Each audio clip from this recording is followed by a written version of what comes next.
Visual Politic EN is a very popular YouTube channel about, well, politics. They've got about 900,000 subscribers, which for a politics channel is quite big. So if you watch political content on YouTube, you're bound to get recommended their videos constantly. You might have seen that recent video on the ongoing Chilean protests, for example, which I'm going to be addressing in this one. I'm not only going to be contesting Visual Politic's claims about them, but use them as a platform to explain the protest in depth. So stay tuned for that. At a glance, Visual Politic's videos seem boringly standard. You know, a trustworthy seeming talking head taking on an objective tone and explaining a broad array of political topics. The same formula for pretty much every video. And they're generally not really too bad, at least by the standards of YouTube. I mean, I personally pretty much never agree with them and think they're wrong about basically everything they talk about, but at least they're not constantly peddling conspiracy theories and stuff like that. But there's actually a bit more to that channel than meets the eye. You see, the extremely condescending British guy who's the face of the channel, Simon Whistler, actually has nothing to do with its content. He's just a YouTube host for hire who appears on a wide variety of channels, who, as far as I can tell, has little to no creative control over them. He's a kind of actor who generally seems to read a script that someone else wrote, and then he presumably sends the video off to be edited and uploaded. The videos are almost all translations of virtually identical videos from the Spanish channel Visual Politic without the EN, which is the original. Now this is hardly a secret or anything. Anyone who knows of the existence of the Spanish channel probably puts two and two together quite fast. But as you might expect, most viewers assume that the guy who appears in every video and whose name is specifically attached to them is actually the person who runs the channel. So there's a whole lot of comments from people who seem to be regular subscribers who nonetheless don't know this. They directly address Simon as if he is Visual Politic. Man, the level of bias in Simon's political videos is staggering. Sorry, Simon. The problem with Chile is the same as in Brazil. Simon, there is another point you should check out. It's weirdly uncomfortable to see such a fundamental disconnect between the audience and the creators on the English Visual Politic channel. Something about it just feels kind of off on a platform where the norm is for the audience to be directly addressed by the creators themselves. It's not like they're doing anything morally wrong or anything, but that, along with the fact that the thesis of every single video they make without fail is taxes bad, government intervention bad, the free market always solves everything, was off-putting enough that it made me want to take a deeper look and see just who's behind the whole thing and what their motivations are. And well, they weren't difficult to find at all, because they're actually really open about the channel just being a vehicle for a specific type of propaganda geared towards a very specific demographic in order to sell their brand to specific types of advertisers.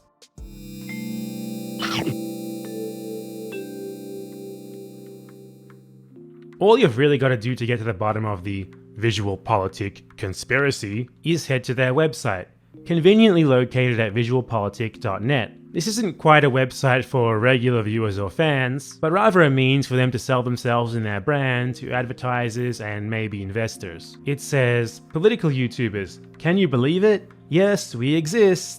As if that's something remarkable and not common. They list their metrics, you know, views, subscribers and stuff. Not something that your own audience really needs to be told or particularly cares about. They're clearly trying to sell a brand here. Our goal is to offer a different look at the tendencies that are changing the world that we live in. Well, okay, let's take a look at what that so-called different look is then. They've got a section on the website laying it all out. People should be free to choose their lifestyle and make their own decisions. Obviously, basically everyone agrees with that. However, espousing vague platitudes like this is particularly common among people who define freedom by quantity of capitalism. And if we read on, it quickly becomes clear that, yep, that's exactly what they're doing here. Freedom of movement and trade are the principal source of prosperity, not even remotely trying to hide it. Our objective is to show the politics that normally doesn't appear in traditional media. I mean, they just stated before that they follow basically the exact same editorial line as all of the traditional media does. But they're trying to sell themselves to advertisers, and I guess pretending that they actually go against the grain might help with that. And really, anyone who's ever watched that channel knows about this editorial line, it's obvious. Their videos are just ASMR for upper middle class liberals and conservatives. Everything wrong with the world is because the government helps poor people, and your daddy is taxed too much.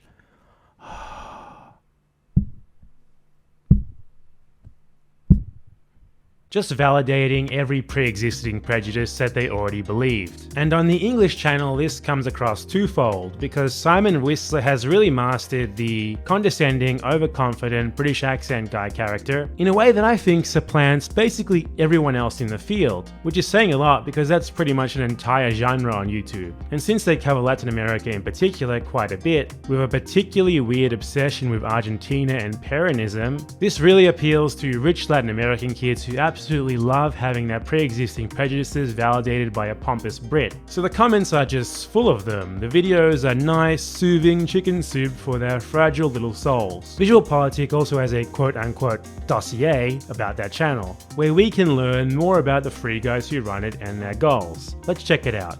Who are the people behind Visual Politic?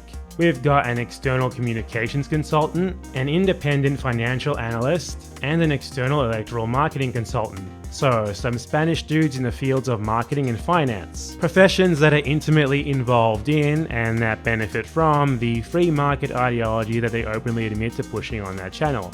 Cool, but whatever, I mean, I'm a poor, and I advocate for leftism on my channel because it benefits me by providing me with like healthcare and food so that I don't die, so I can't really talk. We're all just players in the game seeking to further our own interests, except some of us should be eaten more than others. What's actually offensive and also objectively morally wrong is their attempt to sell themselves as cool, hip youngsters who are in touch with the youth. I mean, they're the marketing experts, I guess, so who am I to question them, but come on. They say that young people aren't interested in politics, but we're the proof that that's not true. Yeah, okay, these guys who look older than me and I'm an ailing old beast are definitely shining examples of the youth's interest in politics. I mean, just look at those Wyatt Cox shirts. That's some strong energy of a middle-aged American tourist in a Hawaiian shirt who is definitely gonna fall for a scam the second that he steps off the cruise ship. Gotta look snazzy for your photo shoot in Burger King. Actually, now that I think about it, these marketing guys seem to have chosen these ridiculous shirts as their channel's official uniform. They wear them in every video, and the English presenter has worn the same one for the last like 20 straight videos. I don't know, I'm not exactly in touch with the youth these days, so I might as well follow their lead. Hopefully, this professional marketing strategy helps me bring more of their target demographic to my channel. That is, the university student between age 18 to 25 who studies economics or marketing. So basically, rich kids going to university solely to please their parents who weren't sure which major to choose. And also, young professionals aged from 25 to 35 who work in the finance sector, of course, and who send the channel many messages of support, of course. And here's what it's all about. Selling ads. We'll mention your company in the intro of the video, plug you in the second half, and then put your logo on screen in the outro. The Visual Politic channel is a means for its team of marketing and finance professionals to sell ads to companies that are interested in marketing their products to a specific demographic. And their stated pro-business, pro-free market editorial line is also very appealing towards such companies whose interests are very much aligned with it. So it's kind of like a double whammy. I am definitely down with the youth. I was supposed to like pick up a Burger King drink here and drink it as a gag, but honestly I was just too lazy to go and buy one. Now I want you to keep all of this in mind while I present you with the perfect example of Visual Politic putting this all into action. Their Chile protest video in English, which is just recycled from the original Spanish version. Well, I actually could have done basically any of their videos because they always have the exact same message of free market good, all else bad. Tingles. And they skew reality as much as possible to support it. I actually initially wanted to respond to one of their many Argentina ones, but then they released this Chile video and gave me the perfect opportunity to show how they operate, while also explaining the reasons for the protest myself. Now, I'm not going to make this a point-by-point rebuttal, rather I'm going to use their points and their sources as a stepping stone for my own arguments and sources. If you don't trust me, I suggest that you watch their video first. The basic thesis of their video is that the protests are not so much due to poverty or poor living standards, or inequality or lack of access to education or healthcare, but rather just that Chile has prospered and grown its economy very fast, perhaps too fast for its own good because now its population has unrealistically high expectations, the spoiled demanding brats. Chile was one of the most stable and prosperous countries in Latin America. And here you can see that Chile has prospered, just like he said, because there's a video clip of people walking at an intersection to upbeat music, which I guess is like the universal code for prosperity. Expectations are just not being met. And in a way, this can be explained with what is known as Wagner's Law, a thesis that states that the greater the wealth, the greater the pressures for the state to provide more and more social benefits. Oh, also very important.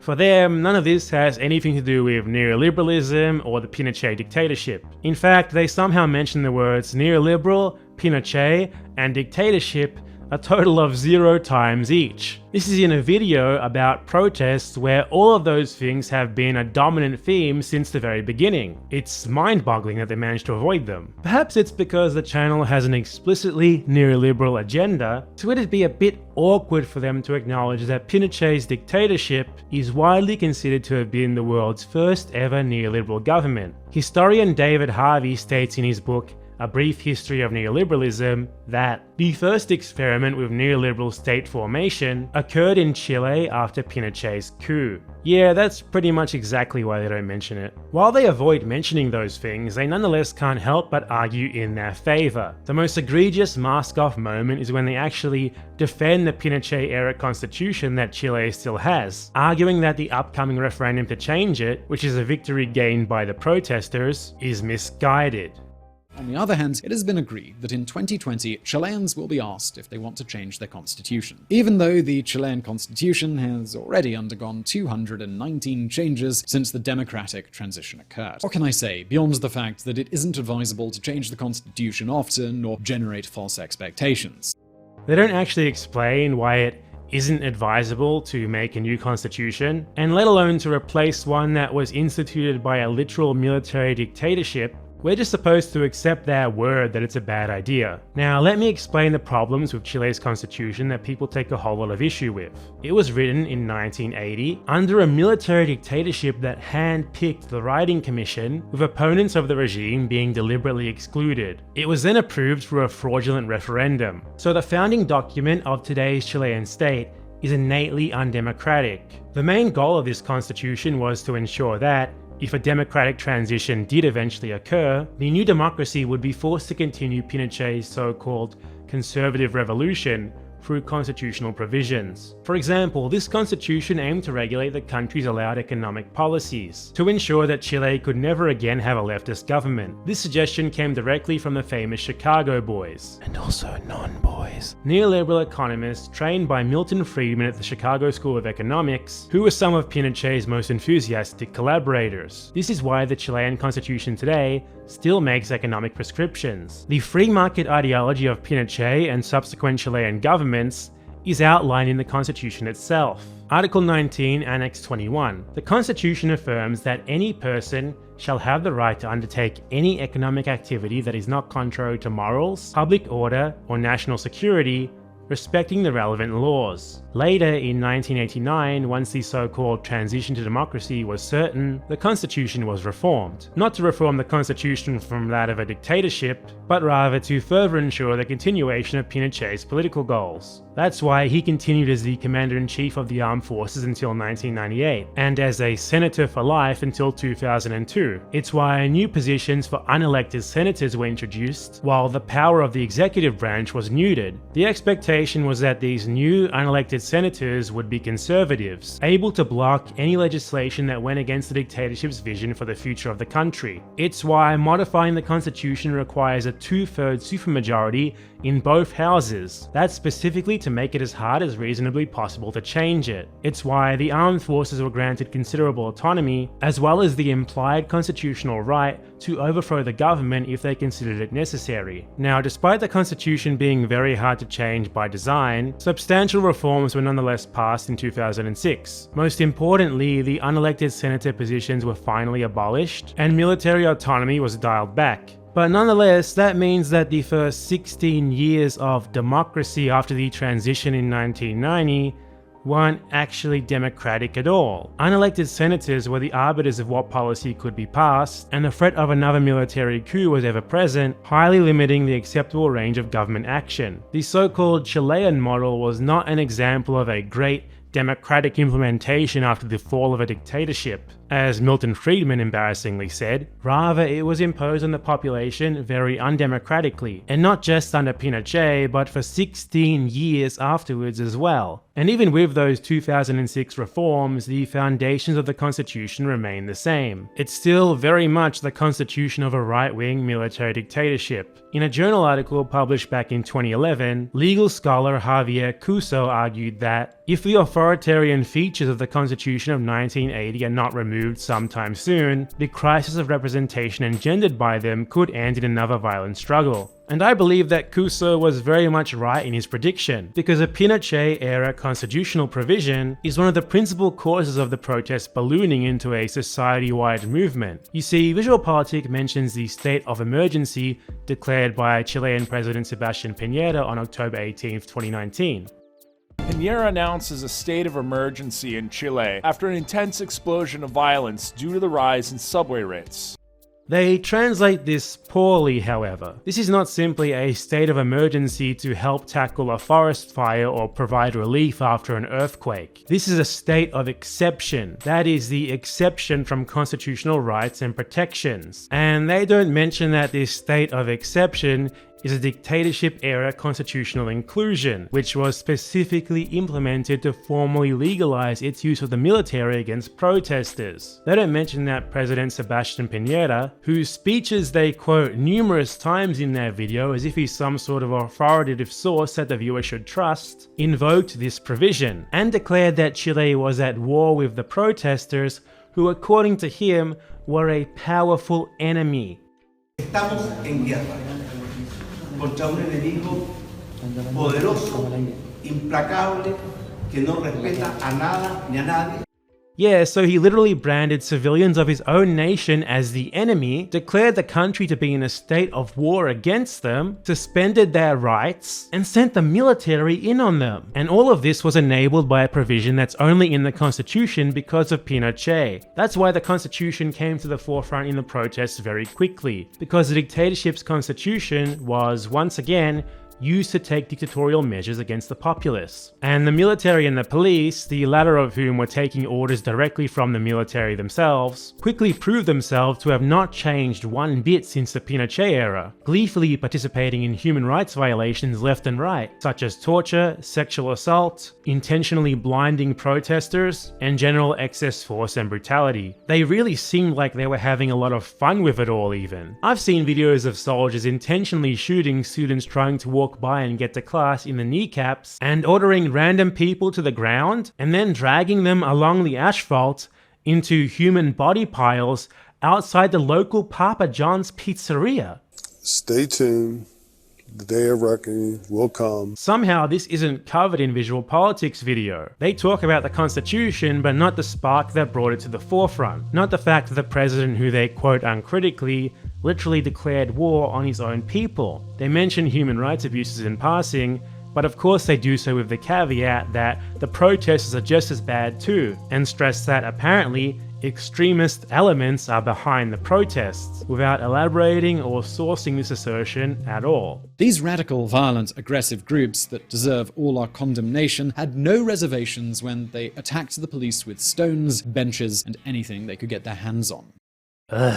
What you're going to see as we go on here is that this constitution is also not the only curse that Pinochet left Chile. Visualpolitik goes on to argue that the Chilean model hasn't failed, and so the protesters aren't so angry at the usual stuff that we might assume, like poverty or standards of living. Rather, they're just kind of like spoiled brats who want their already great living standards to be even better. It's not 30 pesos, it's 30 years. This has been one of the main protest slogans that little by little have been justified by the high inequality that Chileans have suffered as a result of the system that has prevailed in the last 3 decades. But the question is, has this period really been so bad? And the truth is, no. To prove this point, they cite figures on poverty, living standards, and inequality. Here's the poverty graph they used. It's one that they made themselves, but I can tell you off the bat that they're combining figures from totally different studies with totally different methodologies together. For example, they cite CACEN, but CACEN's 1990 poll put poverty at 40%, not the 68.5% that they display. Poverty has gone down since, sure, but they make it look like the reduction has been a lot more drastic with their much higher starting point. They also assert that Chile was once one of the poorest countries in Latin America, and thus its supposed prosperity is apparently more impressive. Chile has evolved from being one of the poorest countries in Latin America to fighting for the #1 spot amongst the richest and most developed.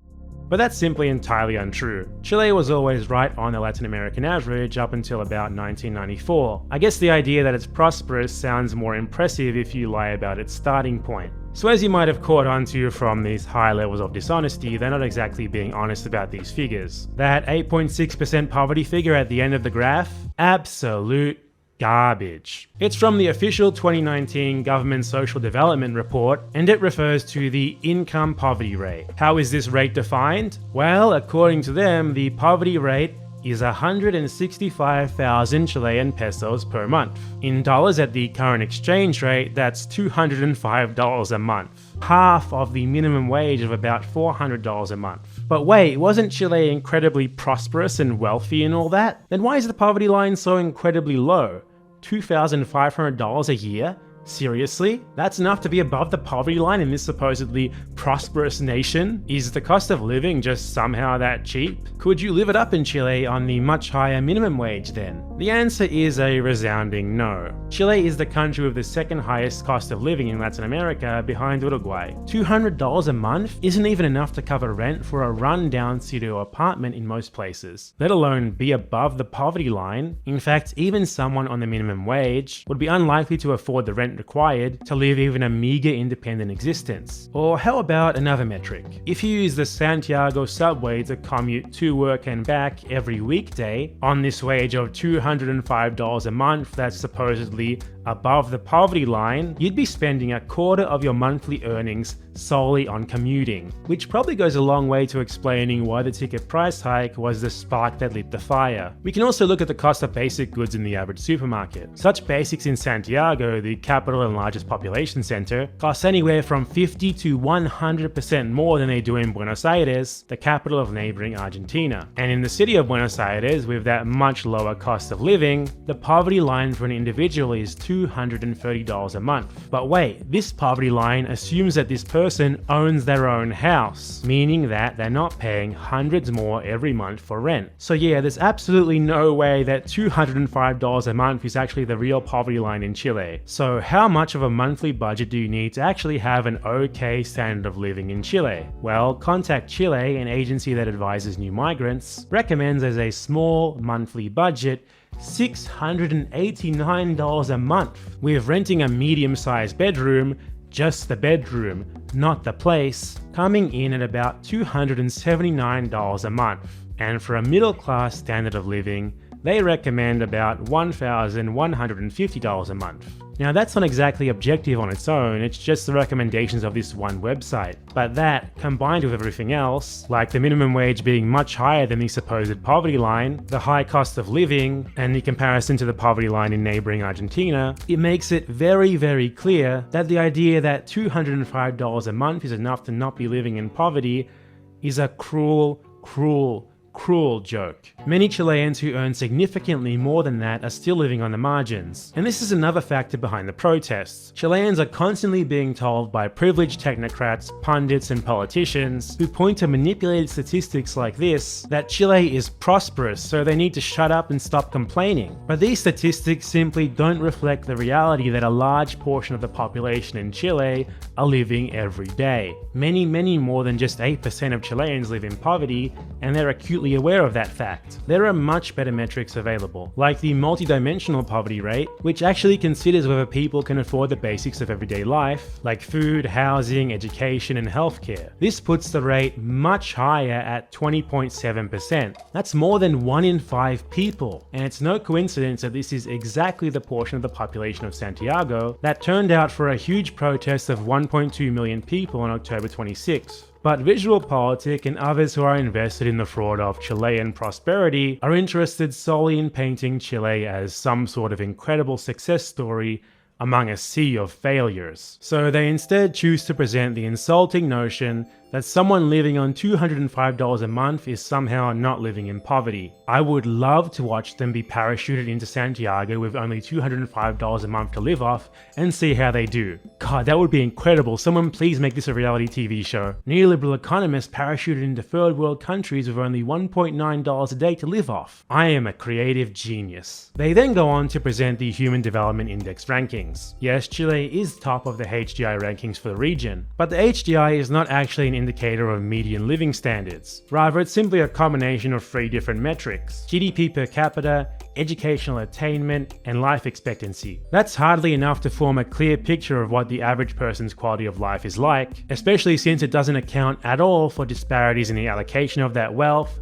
that healthcare, or that education. And that's why the Inequality Adjusted Human Development Index was created. It does account for these disparities, and thus presents a much more accurate picture of quality of life for the median person. The iHDI is actually much more widely used than the HDI nowadays, and I'm absolutely certain that Visual Politic already knows that. They simply chose to go with the normal HDI because Chile looks better on it. The tree topper of neoliberalism must always be made to look as faultless as possible. But on the iHDI, Chile is not the regional number 1, it's the regional number 3, behind Argentina, in first place despite perpetually being in economic crisis, and Uruguay. And in global terms, also behind international boogeyman Iran. How's that for a reality check? So what's the reason for Chile's big drop from the regular HDI? Why are Argentina and Uruguay ahead after accounting for such disparities? Well, put quite simply, Pinochet's dictatorship. Chile is today, in gross terms, a wealthy country for the region, sure, but it's still not richer than its southern cone neighbors though. In terms of even raw GDP per capita, the neoliberals' favorite measure,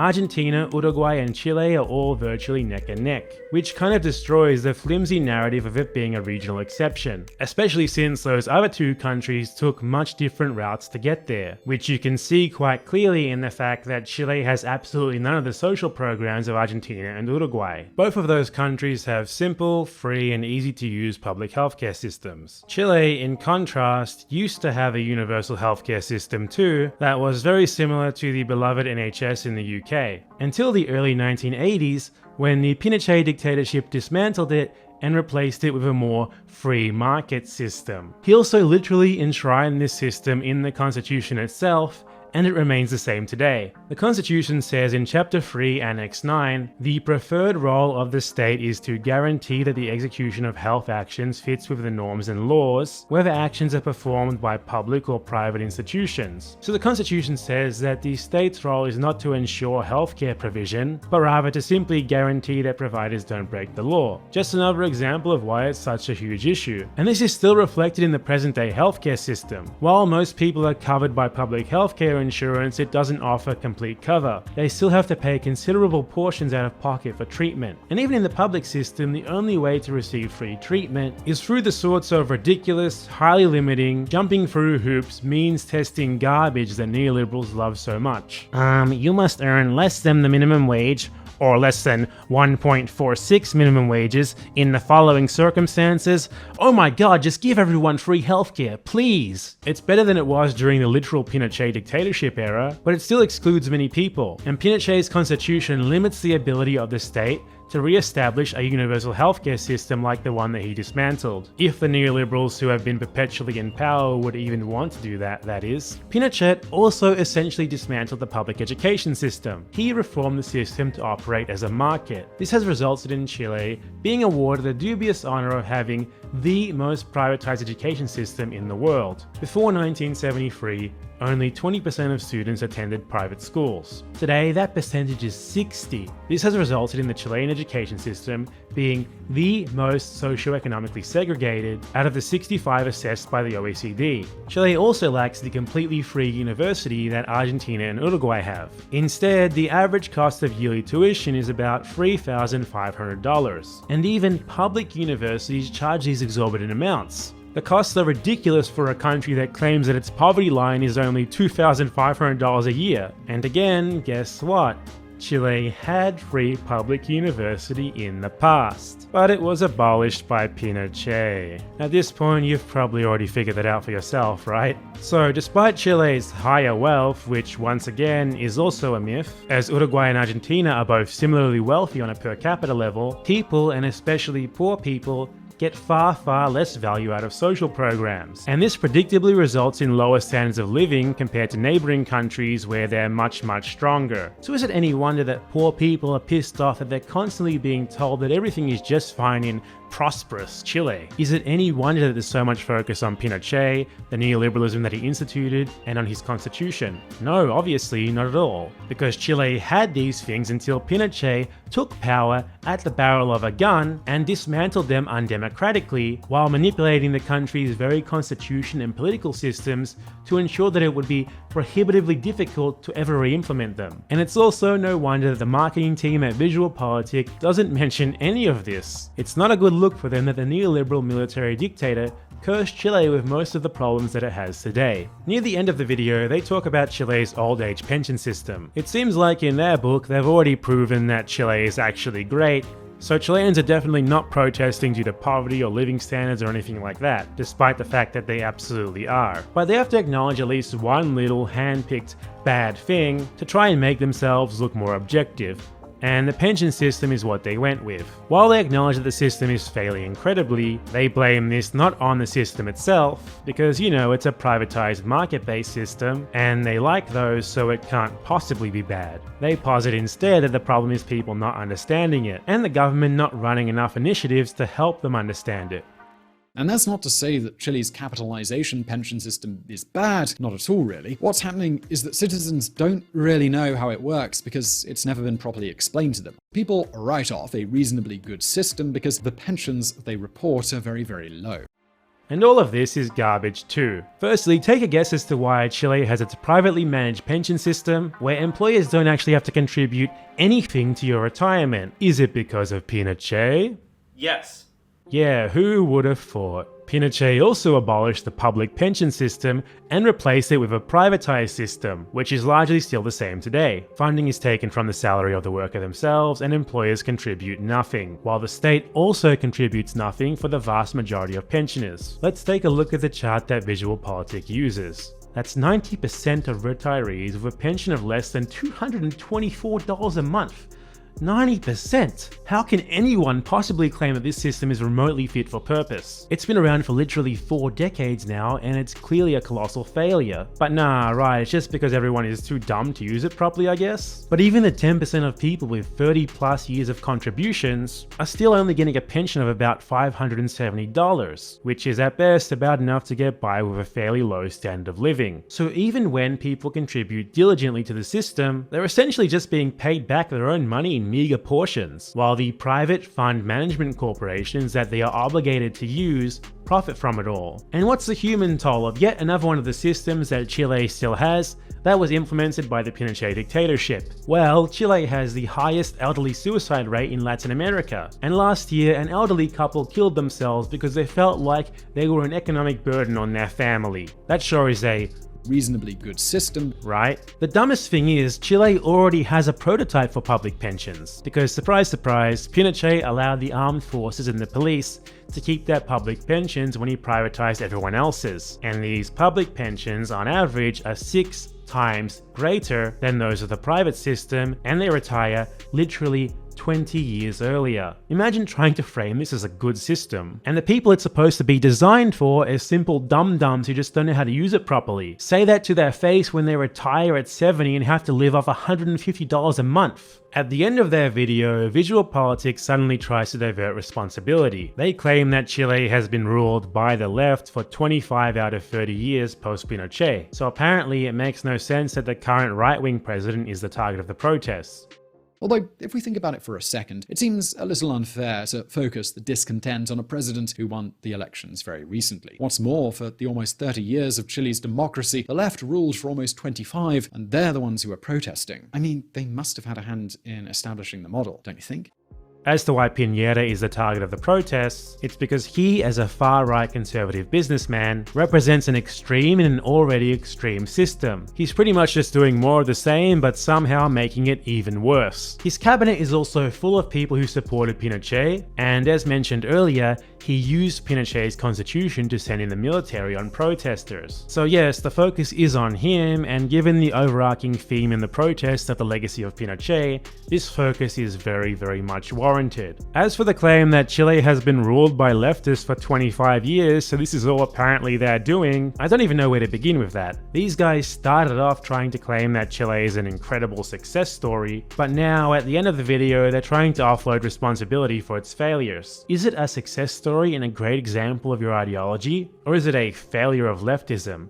Make up your mind, because you can't have both. But as I noted earlier, for 16 of those 30 years, Chile had literal unelected senators. They were conservatives and they held the balance of power, making any supposed left-wing measures practically impossible, if the constitution itself didn't already do that. It's also painfully inaccurate to brand any of its presidents since Allende as left-wing, since, as is obvious from the fact that Chile is claimed as some sort of success story of free market capitalism, including by Visual Politic themselves, none of them implemented anything resembling left-wing policies. Just because a party is called socialist doesn't mean they're actually socialist, nor even leftist at all unless they actually implement leftist policies. At best, they've governed as simple neoliberal centrists. Yes, including Michelle Bachelet. And to conclude, Visual Politic makes possibly the most insulting assertion in an already incredibly insulting video.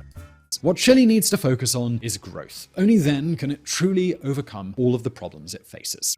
After decades of free market dogmatism where the government has been reluctant to tackle people's problems directly, they just say that Chile needs more of the same. If the GDP number just goes up more, the free market will solve everything. Even though there's 30 straight years of evidence showing otherwise. This is straight up trickle-down economics in the year of our Lord 2020. They look the 1 in 5 Chileans living in poverty in the eye, smile ghoulishly and say, "Nothing needs to change." Gross. Obviously, they don't prescribe this because they legitimately believe it's going to work for normal people. They prescribe it because businesses, corporations, and their associated rich individuals benefit from the idea that it does. And Visual Politic has ad space to sell them. So look, what have the Chilean protests been about? The fact that basically everything is privatized and marketized? From education to healthcare to pensions to paid bathrooms? The country is simply set up to benefit business while leaving everyone else behind. And that much is obvious when you take a look at the metrics beyond the rigged ones that don't remotely provide an accurate picture. The so-called miracle of Chile never happened.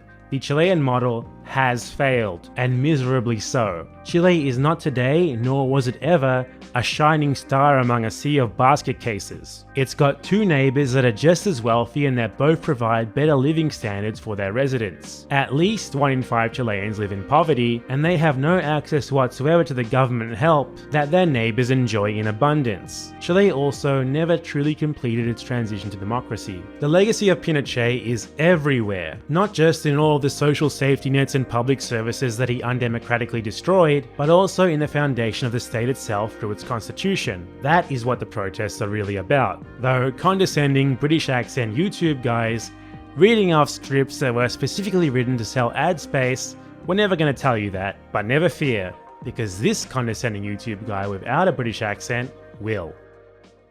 Thank you very much for watching. If you liked this video, why not subscribe? I've also got a new second channel if you didn't know. It's called The Empanada Report. Check it out. If you really like my content, consider supporting me on Patreon, or becoming a member on YouTube, or sending me a one-time donation on Ko-fi. This is my full-time job and it all really helps. Now I'd just like to thank all of my patrons and especially my $10 plus patrons. Tonga Purutu Neha, Super Pancake Man, Jesse Hosick, Key to the Fields, Charles Lenchner, Industrial Robot, One Trash Boy, Young Trotsky, Morimer, Igor Dozak, Cincione Brezgal, Lautaro, Mumushin, Mitsuki Kazan, Nico of the Cestus, Violet Rain, Diego A. Salvati, Jilly Bean, Christoph Kaczynski, Kira B, Audrey Nate Fawn, and Derek.